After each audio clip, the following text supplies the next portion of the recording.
एक छोटे से कस्बे में एक नवयुवक रहता था। घर अच्छा खासा संपन्न था, खाने पीने की कोई कमी नहीं थी। स्वभाव से वो सीधा सादा, सरल और बेहद मिलनसार था। लोग उसे पसंद करते थे और वो भी सबसे खुलकर मिलता जुलता था। एक दिन उसकी मुलाकात अपनी ही उम्र के एक और नवयुवक से हुई। बातों बातों में दोनों में गहरी दोस्ती हो गई। दोनों का स्वभाव काफी मिलता जुलता था, परंतु उनके बीच दो बड़े अंतर थे। पहला, दूसरा नवयुवक बेहद गरीब परिवार से था। कई बार तो दोनों वक्त की रोटी जुटा पाना भी उसके लिए कठिन हो जाता था। दूसरा और सबसे बड़ा अंतर, वो जन्म से ही नेत्रहीन था।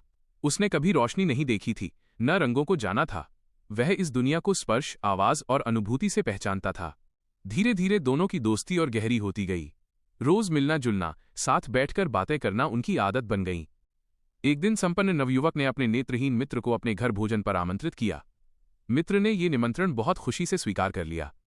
पहली बार दोस्त उसके घर खाने आ रहा था, इसलिए मेजबान ने कोई कसर नहीं छोड़ी। तरह तरह के स्वादिष्ट व्यंजन बनाए गए। जब दोनों ने साथ बैठकर भोजन किया तो नेत्रहीन मित्र को अद्भुत आनंद की अनुभूति हो रही थी। जीवन में पहली बार वो इतने स्वादिष्ट और विविध पकवान चख रहा था। उनमें एक व्यंजन ऐसा भी था जिसे उसने पहले कभी नहीं खाया था, खीर। खीर खाते खाते उसने पूछा, मित्र, ये कौन सा व्यंजन है? इसका स्वाद तो बहुत ही अनोखा है। मित्र प्रसन्न होकर बोला, यह खीर है। नेत्रहीन मित्र ने जिज्ञासा से पूछा, अच्छा, तो खीर दिखती कैसी है? मित्र ने सहजता से उत्तर दिया, बिल्कुल दूध की तरह सफेद। जिसने कभी रोशनी ही न देखी हो, वो सफेद और काले का भेद कैसे समझे? उसने फिर पूछा, सफेद? सफेद कैसा होता है? अब मित्र असमंजस में पड़ गया।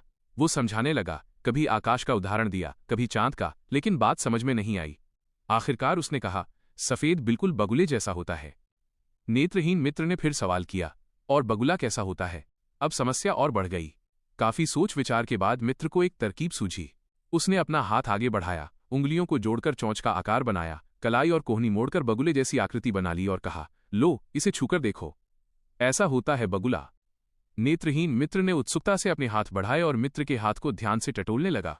वो समझने की कोशिश कर रहा था कि बगुला कैसा होता है, लेकिन मन में असली जिज्ञासा अब भी खीर को लेकर ही थी। थोड़ी देर बाद वो मुस्कुराते हुए बोला, अरे बाबा, ये खीर तो बड़ी टेढ़ी चीज होती है। यह सुनकर दोनों हंस पड़े। नेत्रहीन मित्र फिर से खीर खाने में मग्न हो गया, लेकिन तब तक एक नई कहावत जन्म ले चुकी थी, टेढ़ी खीर यानी ऐसा काम जिसे समझना या करना आसान न हो। सीख, हर बात को हर किसी की समझ के अनुसार समझाया नहीं जा सकता। कुछ चीजें अनुभव से जानी जाती हैं, शब्दों से नहीं। अगर आपको ये कहानी पसंद आई हो तो लाइक करें, सब्सक्राइब करें, फॉलो करें और अपने विचार कमेंट में जरूर बताइए।